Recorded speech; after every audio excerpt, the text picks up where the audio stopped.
It was a week before New Year's Eve. In Lagos, the Okoro family, Mr. and Mrs. Okoro, with their 3 children, Tiga, Ebuka, and little Ada, were preparing for their yearly journey to Enugu. A tradition, a celebration with extended family to cross over into the new year. But something felt off. Days before the journey, Mrs. Okoro, faithful, prayerful, and full of discernment, had a disturbing dream. A black bird crashed into their windshield, and a river of blood flooded the road. Terrified, she pleaded with her husband, "Let's fast. Let's wait. Something is wrong." But Mr. Okoro, a man ruled by logic, dismissed her warnings. Mr. Okoro, mocking tone, "Dreams don't control our lives. We move when we move." The children giggled, siding with their father.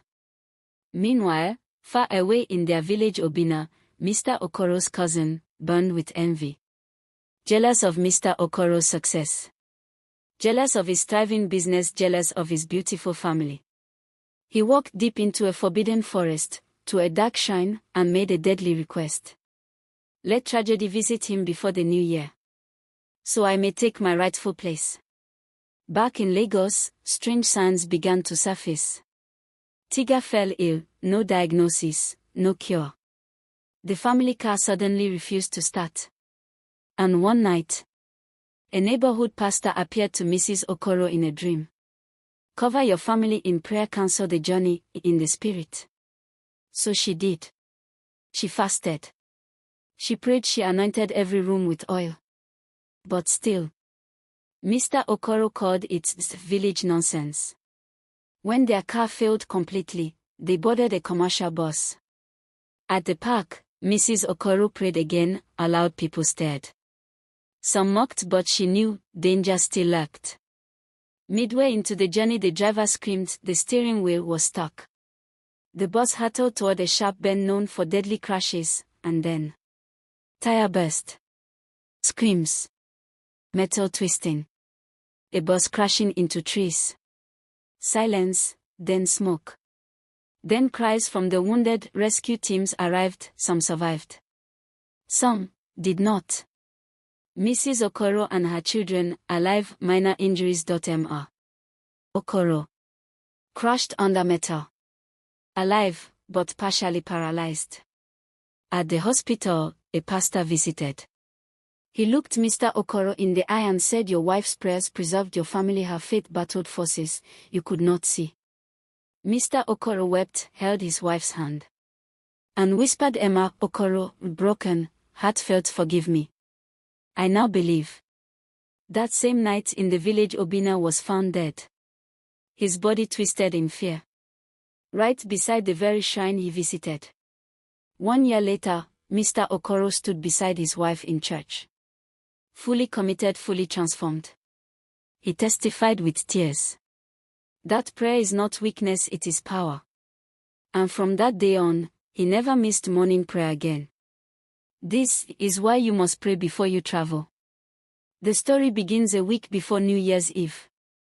Mr. and Mrs. Okoro, along with their 3 children, Tiga, Ebuka, and little Ada, are preparing to journey from Lagos to Enugu for their annual crossover celebration with extended family. Mrs. Okoro, a devoted Christian woman, has a disturbing dream days before their trip, a black bird crashing into their windshield, and a river of blood flooding the road. Troubled, she urges the family to postpone the journey and enter a 3-day fast. Mr. Okoro, a logical and pragmatic man, mocks her dream and says, "Dreams don't control our lives. We move when we move." The children giggle and side with their father. Meanwhile, in their home village, Mr. Okoro's cousin, Obina, has grown bitter over years of family tension. Jealous of Mr. Okoro's thriving transport business and beautiful family, Obina visits a dark shrine deep in the forest. He requests that tragedy befall Mr. Okoro before the new year, so he can take his rightful place as head of the family. Back in Lagos, signs begin to emerge. Tiga falls sick without reason. The family's car mysteriously refuses to start.